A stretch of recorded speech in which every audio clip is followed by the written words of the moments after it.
Hello friends, welcome to my YouTube channel Bull markets.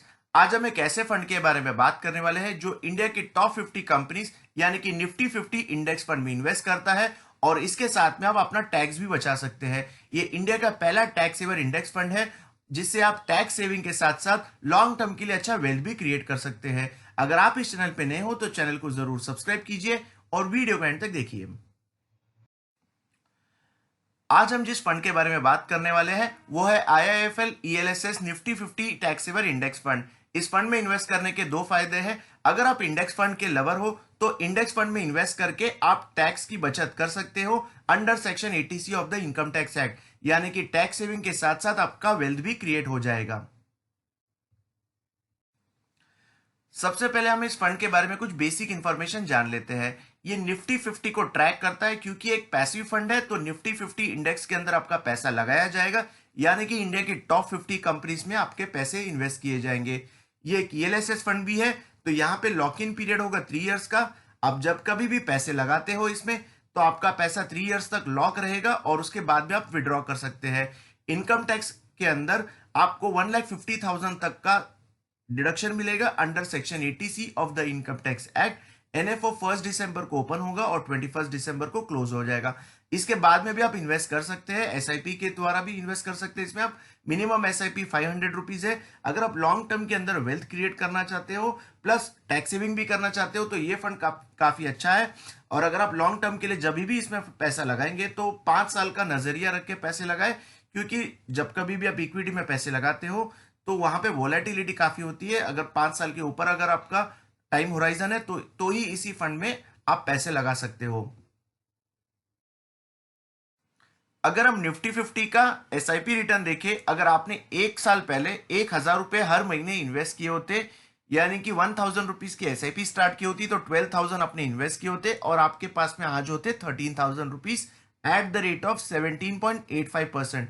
वही अगर आपने 3 साल पहले 1,000 रुपीज की SIP स्टार्ट की होती तो आपने 36,000 रुपीज इन्वेस्ट किए होते और आपके पास होते 53,000 rupees at the rate of 28.8%। अगर आपने 5 साल पहले 1,000 रुपीज की SIP स्टार्ट की होती तो 60,000 रुपीज आपने इन्वेस्ट किए होते और आज आपके पास होते 93,000 rupees at the rate of 18%। वही अगर आपने 10 साल पहले निफ्टी 50 के इंडेक्स में अगर SIP स्टार्ट की होती 1,000 रुपीज की तो 1,20,000 आपने इन्वेस्ट किए होते और आज आपके पास होते 2,50,000 rupees at the rate of 14%। अगर आप लॉन्ग टर्म के लिए निफ्टी 50 में इन्वेस्ट करते हो तो 12% का रिटर्न आप एक्सपेक्ट कर सकते हो for more than 5 years time horizon.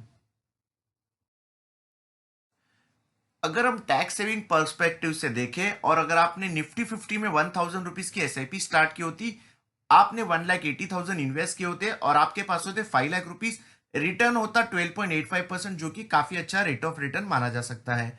वही अगर हम PPF की बात करें तो 1,000 रुपीज आपने हर महीने इन्वेस्ट किए होते, आज आपके पास होते लगभग 3,50,000 रुपीज। आपने इन्वेस्ट किए होते 1,80,000 और आपके पास होते 3,50,000 रुपीज। CAGR रिटर्न है 8.25%। इसीलिए अगर आप थोड़ा रिस्क ले सकते हो तो आप निफ्टी 50 के ये जो टैक्स सेवर फंड है वहां पे आप इन्वेस्ट करके टैक्स सेविंग के साथ साथ लॉन्ग टर्म के लिए अच्छा वेल्थ भी क्रिएट कर सकते हो।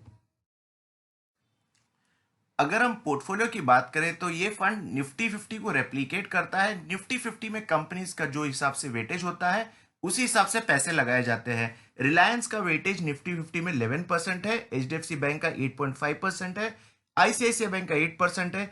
उसी हिसाब से इसमें पैसे इन्वेस्ट किए जाते हैं। अगर आप 100 रुपए इन्वेस्ट करते हो तो 11% यानी कि 11 रुपीज रिलायंस में इन्वेस्ट किए जाएंगे, HDFC बैंक में 8.5, ICICI बैंक में 8 रुपीज, इन्फोसिस में 7 रुपीज। इसी प्रकार से 50 कंपनीज में आपका पैसा डिवाइड करके इन्वेस्ट किया जाएगा लॉन्ग टर्म के लिए। आपको इस फंड में क्यों इन्वेस्ट करना है? सबसे पहला reason, lowest lock in period of 3 years. क्योंकि ये ELSS फंड है तो यहाँ पे लॉक इन पीरियड होगा 3 इयर्स का। अगर आप अदर टैक्स सेविंग इंस्ट्रूमेंट्स की बात करें जैसे कि पब्लिक प्रोविडेंट फंड है, वहां पे 15 इयर्स का लॉक इन पीरियड है। बैंक के टैक्स सेविंग FDs होते हैं यानी कि फिक्स डिपॉजिट होते हैं, वहां पे 5 इयर्स का लॉक इन पीरियड होता है। और नेशनल सेविंग सर्टिफिकेट, वहां पे भी 5 इयर्स का लॉक इन पीरियड होता है। Second, first ELSS index fund, ये पहला एकमात्र ELSS फंड है जो पैसिवली मैनेज्ड है, यानी कि इंडेक्स में इन्वेस्ट किया जाता है। हालांकि सारे के सारे जो ELSS फंड है वो एक्टिवली मैनेज्ड होते हैं, तो ये पहला एकमात्र ऐसा ELSS फंड है जो पैसिवली मैनेज्ड है। तीसरा, क्योंकि ये पैसिवली मैनेज्ड है तो यहाँ पे एक्सपेंस रेशियो काफी कम होगा, क्योंकि यहाँ पे फंड मैनेजर का इन्वॉल्वमेंट काफी कम होता है। जितना कम एक्सपेंस रेशियो उतना ज्यादा आपका रिटर्न बन के आएगा। चौथा रीजन ये है डाइवर्सिफाइड इक्विटी एक्सपोजर, क्योंकि अब निफ्टी 50 में इन्वेस्ट करते हो तो काफी सारे सेक्टर्स में आपका पैसा लगाया जाता है। हर एक सेक्टर की सेक्टर लीडर कंपनी में आपके पैसे इन्वेस्ट किए जाते हैं, जिसकी वजह से आपका रिटर्न काफी अच्छा बन के आएगा। आपको इस फंड में कैसे निवेश करना है? सबसे पहले डायरेक्ट प्लान को चूज करना है और ग्रोथ ऑप्शन को सिलेक्ट करना है। इस फंड में आपको एसआईपी के जरिए पैसे लगाने, ना कि लमसम के, क्योंकि आप जब कभी भी लमसम करोगे तो हो सकता है कि आने वाले समय में मार्केट में रिटर्न ना बने। अगर आप एसआईपी करते हो तो डॉलर कॉस्ट एवरेजिंग का आपको यहाँ पे बेनिफिट मिलेगा। जब कभी भी लोअर लेवल्स पे आपकी एसआईपी होगी तो वहां पे आपको ज्यादा यूनिट्स अलॉट किए जाएंगे। चौथा, स्टेप अप एसआईपी, जब कभी भी आपकी सैलरी इंक्रीज होती है तो उसी प्रोपोर्शन में आपकी एसआईपी भी इंक्रीज होनी चाहिए। इससे क्या होगा कि आप अपना गोल जल्दी रीच कर सकोगे। बाय मोर ड्यूरिंग क्रैश, जब कभी भी मार्केट में क्रैश होगा तो आप ज्यादा पैसे लगा देना, क्योंकि जब कभी भी क्रैश के वक्त आप पैसे लगाते हो तो आपको सब सस्ते दाम पे मिलेगा और हो सकता है कि आपका रिटर्न भी 2 से 3% बढ़ के मिल जाए। आशा करता हूं आपको वीडियो पसंद आया, और वीडियो पसंद आया तो वीडियो को लाइक कीजिए और कमेंट करके बताइए कि वीडियो कैसा लगा।